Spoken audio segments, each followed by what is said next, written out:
بسم اللہ الرحمن الرحیم۔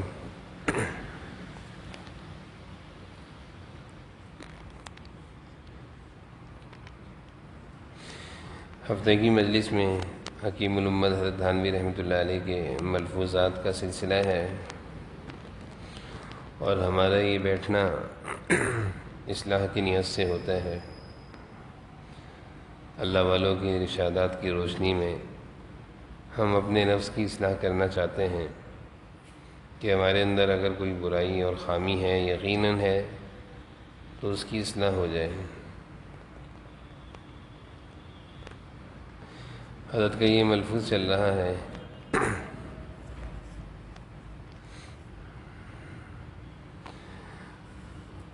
حضرت کے یہاں وقت کی بڑی قدر ہوا کرتی تھی، اور وقت کی حضرت کے ہاں بڑی اہمیت تھی۔ اس لیے فرمایا کرتے تھے کہ مجھے ذرا سی بات بھی اگر فضول ہو تو اس سے مجھے تکلیف ہوتی ہے، ذرا سی بات بھی اگر فضول ہو تو مجھے اس سے تکلیف ہوتی ہے، کیونکہ یہ زندگی جو ہے یہ رأس المال ہے۔ اللہ تعالیٰ نے انسان کو جو زندگی دی ہے یہ رأس المال ہے کہ ہر سانس ایک بیش قیمت جواہر ہے اور خزانہ ہے۔ یعنی اللہ تعالیٰ نے جو زندگی دی ہے، اس زندگی کا ہر سانس یہ اللہ کی بہت بڑی نعمت ہے، اور اس سانس سے ہم ابدی سعادت حاصل کر سکتے ہیں۔ اور جب زندگی پوری ہو جائے گی، تجارت ختم ہو جائے گی، پھر غفلت میں گزرے ہوئے وقت پر حسرت ہوگی، مگر یہ حسرت کسی کام کی نہ ہوگی۔ اس لیے فرصت کو غنیمت جاننا چاہیے اور حساب کی تیاری کر لینی چاہیے۔ یہ حضرت کا ملفوظ ہے جو میں نے پورا پڑھ کر سنایا ہے۔ ایک تو حضرت کو ذرا سی بات بھی فضول تکلیف دی ہوتی تھی۔ ہمارے ہاں تو یہ ہوتا ہے کہ ہم اپنی زندگی کے کتنے قیمتی لمحات فضول کاموں میں، فضول جگہوں پر بیٹھ کر گزار دیا کرتے ہیں۔ لیکن اللہ والے جو ہوتے ہیں، اللہ کے نیک بندے جو آخرت کو سامنے رکھ کر زندگی گزارتے ہیں، ان کے لیے تو زندگی کی ہر سانس ایک قیمتی خزانہ ہوتی ہے۔ اللہ والوں کے لیے زندگی کی ہر سانس ایک قیمتی خزانہ ہوتی ہے، اور اس زندگی سے وہ آخرت کی بہت ساری سعادتوں کو حاصل کرنا چاہتے ہیں۔ اس لیے وہ اپنی زندگی کا ایک ایک لمحہ قیمتی سمجھتے ہیں اور اس کو قیمتی بنا رہے ہوتے ہیں۔ ہم لوگوں کی زندگی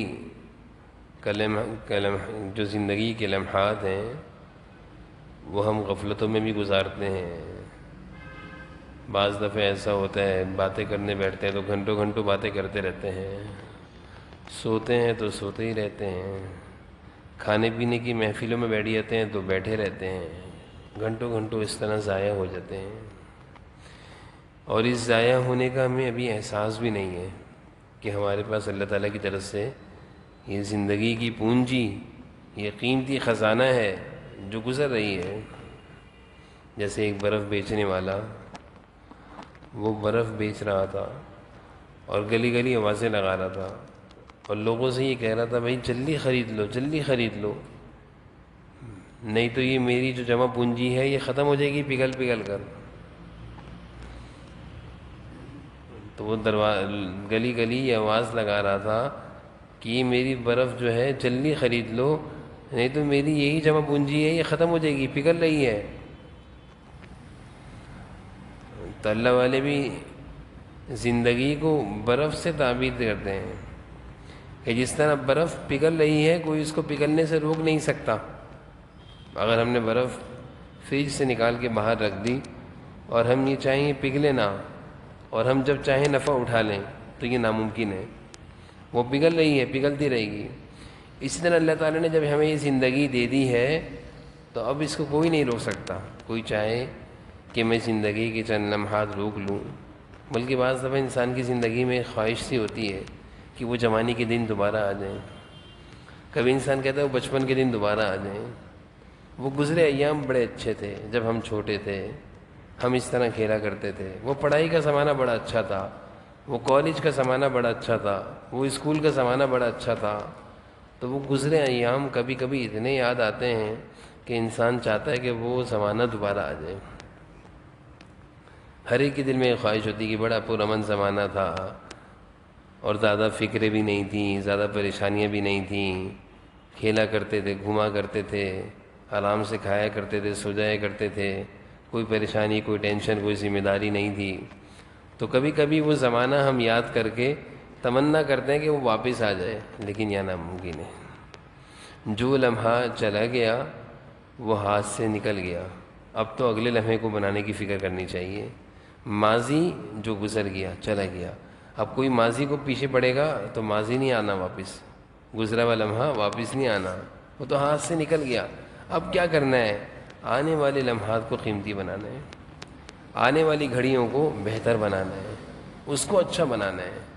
دنیا میں بھی ایسے ہی ہوتا ہے, کوئی کاروبار میں نقصان کر کے بیٹھا ہوا ہو اور پچھلے سوچ رہا ہو کہ ایسا کیوں ہو گیا, تو اس کو سمجھدار لوگ سمجھاتے ہیں کہ بھائی جو ہوا اس کو چھوڑ دو, اس کو بھول جاؤ, آگے کی فکر کرو. اپنی زندگی کو, اپنے کاروبار کے بارے میں آگے کی فکر کرو, بہتر کی طرف چلو, کوشش کرو, محنت کرو. اس طرح دنیا کی زندگی ہے. اللہ تعالیٰ نے جو زندگی دی ہے, یقیناً ہماری زندگی کے 40 سال بھی گزر گئے ہیں, کسی کے 35 سال گزر گئے ہیں, کسی کے 30 سال گزر گئے ہیں, کسی کے 50 سال گزر گئے ہیں. اب زندگی کتنی رہ گئی ہے؟ اگر ہم محاسبہ کریں تو حضور صلی اللہ علیہ وسلم نے یہ ارشاد فرمایا کہ میری امت کی جو عمریں ہیں وہ 60 اور 70 کے درمیان ہیں. تو 60 اور 70 سال تو حضور صلی اللہ علیہ وسلم نے بتا دیا, اور جناب نبی کریم صلی اللہ علیہ وسلم کی عمر بھی 63 سال تھی. حضرت ابوبکر صدیق, حضرت عمر, ان سب کی عمریں اتنی تھیں. حضرت عثمان, سب کی عمریں اتنی تھیں کم و بیش. تو ہمارے نبی کی جو عمر تھی وہ تو 63 سال ہے, ہم اس سے آگے نہیں جا سکتے, تھوڑا سا آگے چلے آئیں گے. تو اگر ہم اپنی زندگی کا محاسبہ کریں, کرنا چاہیے, کبھی کبھی سوچنا چاہیے کہ اگر ہم 40 سال کو پہنچ گئے ہیں, 35 سال کو پہنچ گئے ہیں, تو کتنے رہ گئے ہیں, کتنے رہ گئے ہیں. اور ایسا تو نہیں ہے کہ ہم زندگی کو روک لیں, یا زندگی کو کھینچ کے لمبا کر دیں, یا زندگی کو ریورس کر دیں. کچھ بھی نہیں ہو سکتا, بس میں ہی نہیں ہے, اختیار میں نہیں ہے. اختیار میں نہیں ہے اپنی زندگی کو بڑھانا, اپنی زندگی کو روکنا, اپنی زندگی کو ریورس کر کے پیچھے چلے آنا. کوئی 35 سال کا گئے, میں 30 سال کا ہونا چاہتا ہوں, ہو ہی نہیں سکتا, کسی کی بس میں نہیں. ساری دنیا میں کوئی گھومتا رہے کہ میں 35 سال کا ہوں, میں 20 سال کا ہونا چاہتا ہوں, مشکل ہے, ممکن ہی نہیں ہے. تو 30 35 سال 40 سال کی جب زندگی ہماری گزر گئی ہے, تو اب بقیہ کتنی رہ گئی ہے؟ اگر ہم 60 سال کا حساب لگا لیں تو 40 سال کے بعد بقیہ کتنے رہ گئے؟ 20 سال رہ گئے. اگر ہم 40 سال کے ہو گئے تو 20 سال رہ گئے. اگر ہم 30 سال کے ہیں تو 60 کے حساب سے 30 سال رہ گئے. زندگی تو گزر رہی ہے, دن رات تو گزر رہے ہیں. ایک رمضان آتا ہے, دوسرا رمضان آتا ہے, ایسے جاتے ہیں, ایسے دن جاتے ہیں. عید آتی ہے, بقرعید آ جاتی ہے. تو یہ دنیا کی زندگی ہے جو گزر رہی ہے, تیزی سے گزر رہی ہے. اللہ والے اسی زندگی کے ایک ایک لمحے کو قیمتی بناتے ہیں, اور وہ ہر لمحہ آخرت کو بہتر بنانے کی فکر میں لگے رہتے ہیں کہ افسوس نہ ہو. کیونکہ قرآن کریم کی آیات سے معلوم چلتا ہے جب ہم دنیا سے چلے جائیں گے تو اللہ کے سامنے جب ہم پیش ہوں گے تو ہم دیکھیں گے ہم نے کچھ نہیں کیا. جب ہم دیکھیں گے ہم نے کچھ نہیں کیا تو ہم اللہ سے مہلت مانگیں گے, اے اللہ ہمیں مہلت دے دیجیے. قرآن کریم کی آیت ہے کہ اللہ ہمیں مہلت دے دیجیے. ہم دنیا میں جائیں گے, اپنے ایک کام کریں گے, اللہ کہیں گے وَلَن يُؤَخِّرَ اللَّهُ نَفْسًا, اب مہلت نہیں ملنی, اب مہلت نہیں ملنی. تمہیں ہم نے مہلت دی تھی, 60 اور 70 سال کی زندگی دی تھی, تم نے اس کو ضائع کر دیا, تم نے اس کو بیکار کاموں میں نکال دیا. تو ایمان والا سب سے زیادہ اپنی زندگی کو بہتر بنانے کی فکر کرتے ہیں. سب سے زیادہ اس کو اپنی زندگی کی فکر ہوتی ہے کہ میری زندگی کا ایک ایک لمحہ قیمتی بن جائے, میری زندگی کا ہر لمحہ مجھے اللہ سے قریب کر دے, میری زندگی کی ہر گھڑی مجھے آخرت کو بہتر بنانے میں گزر جائے. ایمان والے کی تو یہ فکر ہوتی ہے.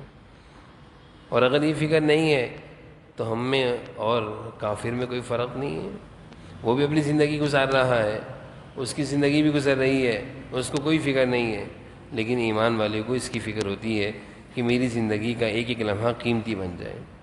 تو حضرت نے اس ملفوظ میں یہی فرمایا کہ زندگی کی جو فرصت ہے اس کو غنیمت جانو اور حساب کی تیاری کر لو، آخرت کی فکر کرو، آخرت کی تیاری کر لو، نیک اعمال کے کرنے میں آگے بڑھو۔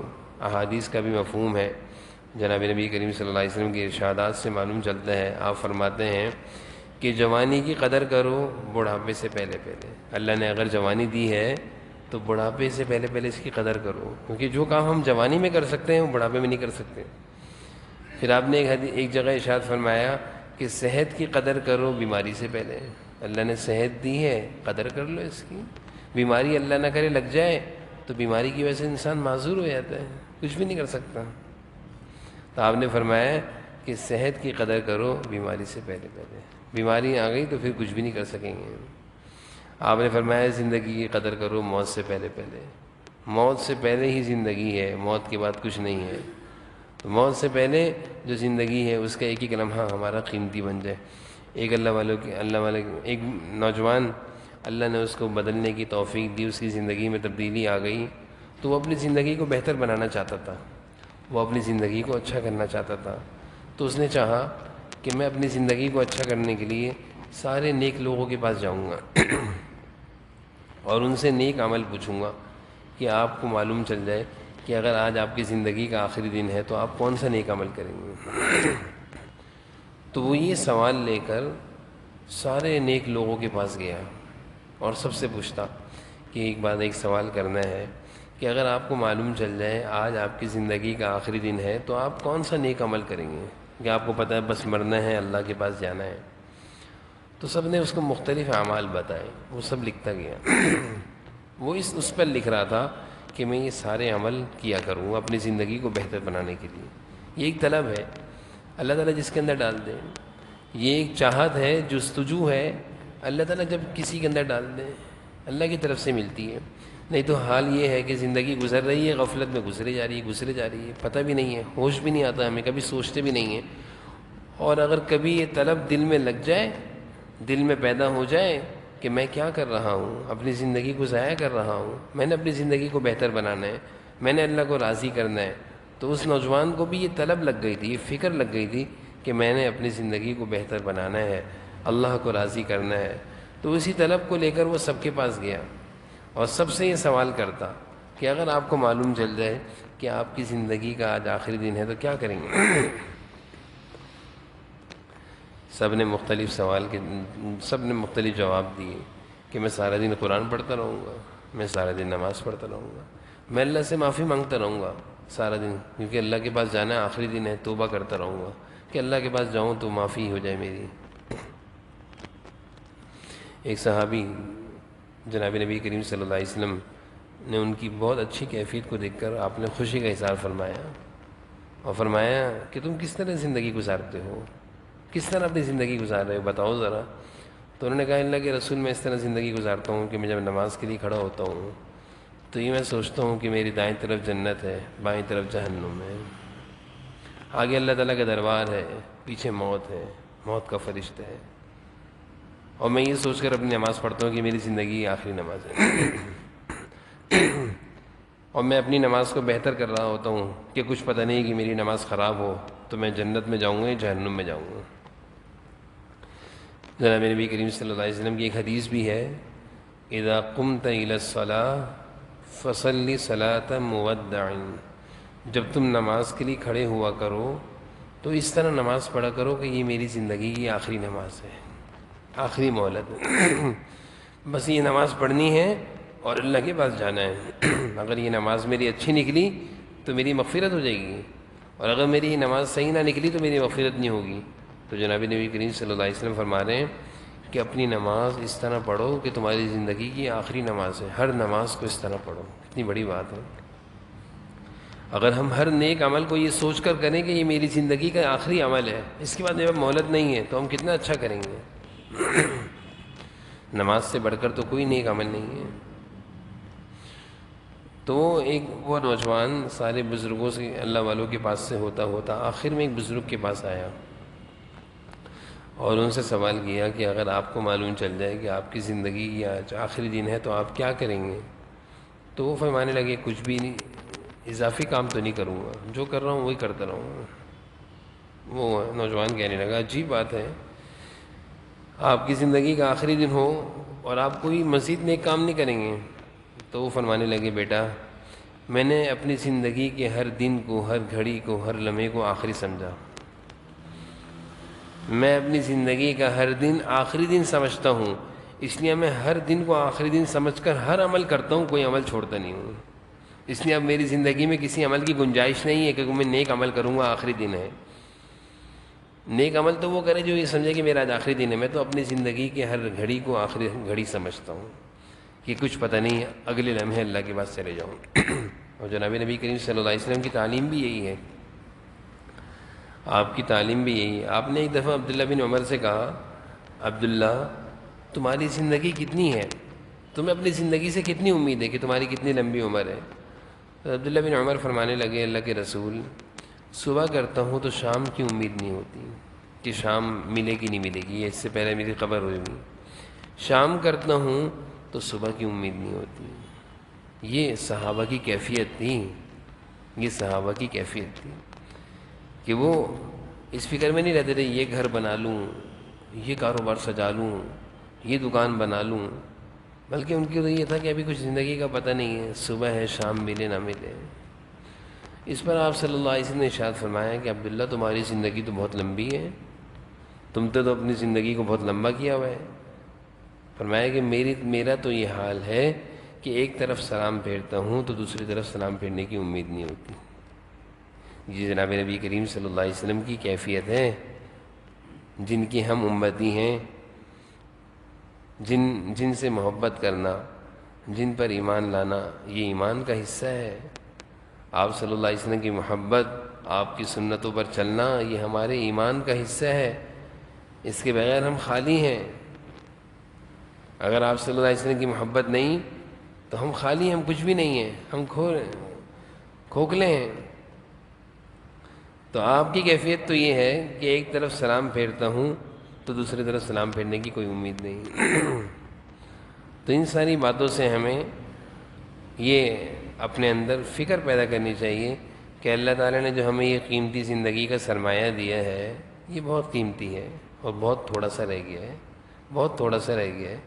یعنی یہ سمجھیں کہ شروع کے 15 سال تو بچپنے میں گزر جاتے ہیں، باقی 10 12 15 سال پڑھنے پڑھانے میں گزر جاتے ہیں، 25 سال 30 سال میں پڑھائی مکمل ہوتی تو نوکری کی تلاش میں گزر جاتے ہیں، شادی کی فکروں میں گزر جاتے ہیں۔ یعنی ہماری زندگی فکس ہوئی ہوئی ہے، تعلیم، کھیل کود، تعلیم، نوکری، شادی، بچے، یہ ہماری زندگی کا معمول بنا ہوا ہے۔ اور اسی طرح ہماری زندگی گزرتے گزرتے بڑھاپا آ جاتا ہے، اور پھر ہم اس وقت ہمیں فکر ہوتی ہے کہ اب آخرت کے لیے کچھ کر لیں، اب آخرت کے لیے کچھ کر لیں۔ ایسا کیسے ہوگا؟ ایک دکاندار دکان لگائے اور کچھ بھی نہ کرے، سالوں اس طرح دکان کو اجاڑ دے، اور آخر میں یہ چاہے کہ اب میری دکان بس جائے، میری دکان بن جائے، میری دکان چمک جائے، میرا کاروبار چل جائے، تو سب اس کو کہیں گے آپ نے اب تک تو محنت نہیں کری دکان پر، اب تک تو آپ نے کام کاروبار کو دیکھا نہیں، اور اب اتنے عرصے بعد آپ کو ہوش آیا کہ میں دکان کو بنا دوں، تو یہ کیسے ممکن ہے؟ اتنا عرصہ آپ نے ضائع کر دیا، جو کرنے کا وقت تھا تو آپ نے گزار دیا۔ تو یہی حال ہمارا ہے کہ ہم اپنی زندگی کی جوانی کے پیارے پیارے لمحات، آج جوانی ہے، قوت ہے، طاقت ہے، اگر ہم چاہیں تو 2 رکعت 1 گھنٹے کی بھی پڑھ سکتے ہیں۔ اللہ کے سامنے ہم 2 رکعت کی نیت باندھ کر 1 گھنٹے بھی کھڑے ہو سکتے ہیں، اللہ نے ہمت دی ہے۔ آج اللہ نے ہمت دی، ہم قرآن پڑھنا چاہیں تو ایک ساتھ 1 پارہ بھی پڑھ سکتے ہیں، 2 پارے بھی پڑھ سکتے ہیں۔ آج اللہ نے ہمیں ہمت دی ہے کہ ہم دعا مانگنا چاہیں تو اللہ کے سامنے آدھے گھنٹے کی دعا بھی مانگ سکتے ہیں۔ آج اللہ نے ہمیں توفیق دی ہے کہ ہم مسجد آ کر نماز کے لیے آتے ہیں، اللہ کے گھر میں ہم بجائے 10 منٹ 15 منٹ کے آدھے گھنٹے تک بھی بیٹھ سکتے ہیں، اللہ کے گھر میں بیٹھے ہوئے ہیں۔ اس کے علاوہ ہمارے پاس کوئی در ہی نہیں ہے۔ اگر ہم ایک بات سوچ لیں کہ اللہ کے در کے سوا تو کوئی در ہی نہیں ہے، اگر اس در سے جیسے ابھی کہ نوجوان مجھ سے کہنے لگے کہ مسئلے حل نہیں ہو رہے، دعا مانگتا ہوں تو میں نے عرض کیا کہ بھائی اس کے علاوہ ہمارے پاس کوئی در بھی تو نہیں ہے، اگر اس در سے ہمارے مسئلے حل نہیں ہو رہے تو پھر کہاں جائیں گے ہم؟ ہمارے پاس تو کوئی در نہیں ہے۔ جب تک ہمارے دل و دماغ میں یہ بات نہیں بیٹھے گی کہ اللہ کے سوا ہمارا کوئی نہیں ہے، اللہ کے در کے سوا ہمارا کوئی در نہیں ہے، یہ اللہ کا در ہمارا پہلا اور آخری در ہے، یہیں سے ہم نے اپنی امیدوں کو پورا کرنا ہے، یہیں سے ہم نے اپنی آرزوؤں و تمناؤں کو پورا کرنا ہے، یہیں سے ہم نے اپنی حاجتوں کو پورا کرنا ہے، اس کے سوا ہمارا کوئی نہیں ہے۔ یہ ایمان کا ایک حصہ ہے۔ پھر نہیں آئے گی مایوسی، پھر شیطان ہمارے قریب نہیں آئے گا، کیونکہ جب ہمارے دل و دماغ میں ہوگا جائیں گے کہاں بھائی؟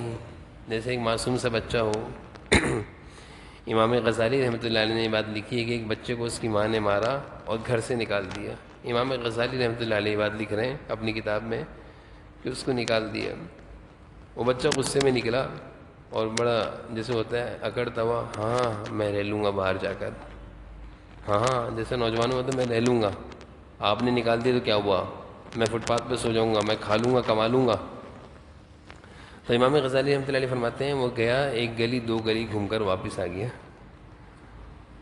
اور اماں کا دروازہ بجایا، اماں تو مجھے لاکھ جوتے مار لیکن میں تیرے در کو نہیں چھوڑ سکتا، میں کہاں جاؤں گا، کہاں سوؤں گا، کون مجھے پیار دے گا، کون تجھ جیسا پیار دے گا؟ تو وہ گھوم پھر کر واپس آ گیا اور ماں کے دروازے پہ آگے پڑ گیا کہ بس تو ہی کھولے گی دروازہ اور تیری قدموں میں رہوں گا اور کہیں نہیں رہ سکتا۔ تو یہ تو بچے کی حالت امام غزالی رحمۃ اللہ علیہ نے بیان کر کے فرمایا کہ ایمان والے کی بھی یہی کیفیت ہونی چاہیے کہ اے اللہ تیرے در کے سوا کوئی در ہے، تیرے در کے سوا کوئی در ہے، تیرے سوا ہمارا کوئی نہیں ہے، ہمارا جو بھی ہے وہ آپ ہیں، ہماری حاجتوں اور تمناؤں اور آرزوؤں سب آپ کے در پہ ہیں، ہم کہیں اور نہیں جان سکتے۔ جب یہ سوچیں گے کہ اللہ کے سوا کوئی نہیں ہے تو پھر ہمیشہ اللہ کا در ہی ہمیں یاد آئے گا۔ تو انسان کو اللہ تعالیٰ نے یہ زندگی دی ہے، اس کو قیمتی بنانا چاہیے، اپنے اللہ کو راضی کرنے کی فکر میں لگنا چاہیے، دن رات اس طرح گزارنے چاہیے کہ میں اللہ سے قریب ہو رہا ہوں، اللہ کو راضی کر رہا ہوں، اللہ مجھے معاف فرما رہے ہیں۔ اگر کوئی غلطی ہو جائے تو فوراً اللہ تعالیٰ سے معافی مانگ لینی چاہیے، کسی کو ستانا نہیں چاہیے، کسی کا حق نہیں ماننا چاہیے، مخلوق خدا کو بھی تنگ نہیں کرنا چاہیے، ان کے ساتھ بھی ہمارے معاملات اچھے ہوں، یعنی انسانوں کے ساتھ بھی ہمارے معاملات اچھے ہوں اور اللہ کے ساتھ بھی ہمارا معاملہ اچھا ہو، تب تو ہماری زندگی اچھی ہوگی۔ اگر ہم نے ایسا کیا کہ اللہ کو ناراض کیا یا اللہ کے بندوں کو ستایا، اللہ کے بندوں میں سے کسی کا حق مارا، کسی پر ظلم کیا، کسی پر زیادتی کری، کسی پر ظلم کسی بھی طرح ناانصافی کری کسی کے ساتھ، تو ہم اللہ کے سامنے کتنا ہی رو لیں ہمارے مسئلے حل نہیں ہوں گے، ہمارے مسئلے حل نہیں ہوں گے۔ اللہ تعالیٰ فرماتے ہیں میں اپنے حق تو معاف کر سکتا ہوں، یعنی نماز روزے کی کوتاہی تو معاف کر دوں گا لیکن بندوں کا حق معاف نہیں ہوگا۔ تو ہوتا یہ ہے کہ ہم جب اپنی زندگی کو بہتر بنانے کی کوشش کرتے ہیں تو ہم نماز روزے کی طرف تو آتے ہیں لیکن اپنے معاملات صحیح نہیں کرتے، اللہ کے بندوں کو ہم نے ستایا ہے، کسی کا حق دبایا ہے، کسی کا کچھ کھایا لیا دیا ہے، اس کو صحیح نہیں کرتے، جبکہ یہ بھی ضروری ہے، یہ بھی ضروری ہے کہ ہم اپنے معاملات اللہ تعالیٰ سے بھی اچھے کر لیں اور ہم اپنے معاملات اللہ کے بندوں سے بھی اچھے کر لیں، اللہ تعالیٰ سے بھی معافیاں مانگیں، اللہ کے بندوں کو اگر ستایا تو ان سے بھی معافیاں مانگیں، پھر دیکھیں زندگی اللہ نے چاہا بہت اچھی گزرے گی، اللہ تعالیٰ ہماری زندگی کو بہت بہتر کر دیں گے۔ اللہ تعالیٰ ہم سب کو جو کچھ کہا سنا اس پر عمل کی توفیق نصیب میں ذکر ہوں۔